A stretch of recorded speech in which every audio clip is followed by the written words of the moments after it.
Almost 3 years ago, President Vladimir Putin launched a massive, illegal ground invasion of Ukraine, which has become the largest and deadliest conflict in Europe since World War II.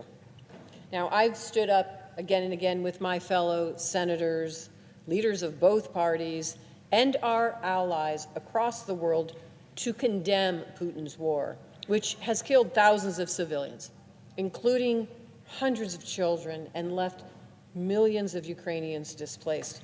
It is not a hard position to take. But Tulsi Gabbard has repeatedly justified Putin's expansionist war. She chose to blame the United States, our NATO allies, and even Ukraine itself for Putin's war. Now, President Trump wants Ms. Gabard to be the Director of National Intelligence. The day the war started, she echoed Russian state media and said the war could have been avoided if the U.S. and NATO had acknowledged Russia's, and I quote, legitimate security concerns. She made baseless claims that Russia was justified in invading Ukraine because the U.S. had secret biolabs there. Where did she find that claim? It came directly from a Kremlin propaganda website.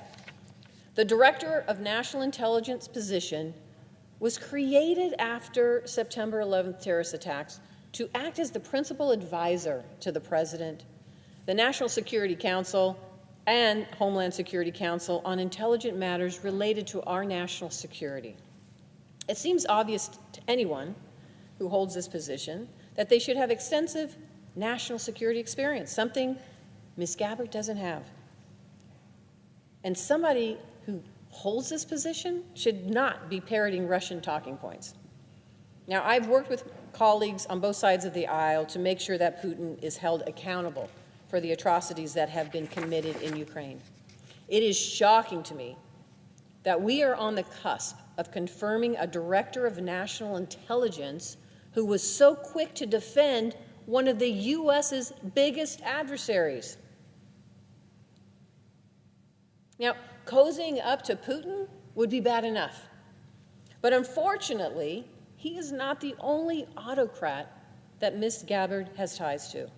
She also has an alarming connection to the ousted Syrian president, Bashar al-Assad. Assad was a ruthless dictator who engaged in human rights abuses, and that is a documented fact. But inexplicably, Ms. Gabbard disputed credible accusations that Assad used chemical weapons against his citizens. And worst of all, she actually chose to travel in her personal capacity to Syria to meet with this dictator in person. All the while, she repeatedly cast doubts on our intelligence community's assessments of the extent of the horrors of Assad's regime. Now, I understand the desire to seek out multiple points of view. But again and again, Ms. Gabbard has taken healthy skepticism too far, suggesting to the American people that they can't trust our intelligence, while instead echoing Russian and Syrian disinformation. That's just unacceptable. President Trump claims that he wants to make America safe. He says he wants to maintain America's standing in the world. He says he wants to forge stronger ties with our allies. Well, confirming Ms. Gabbard to be Director of National Intelligence is in opposition to those goals. The Director of National Intelligence oversees 18 agencies in the United States intelligence community, including the CIA and the NSA.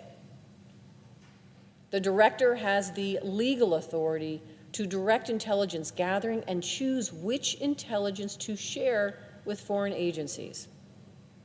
As Director of National Intelligence, Ms. Gabbard would have access to our most closely guarded secrets. She would know the identities of the brave men and women who gather intelligence from our foreign adversaries. There should be absolutely no question about the trustworthiness or the judgment of our Director of National Intelligence. The Director of National Intelligence should not sympathize with autocrats, blame our allies for wars of aggression, or parrot Kremlin talking points. This is a low bar to clear. Mr. President, I am here in the Senate to represent the people of Nevada. They are relying on me to work to keep them and our community safe. And I'll tell you what, I pledge to help keep Nevadans safe by opposing Ms. Gabbard's confirmation, and I hope my colleagues follow suit. And with that, Mr. President, I yield the floor.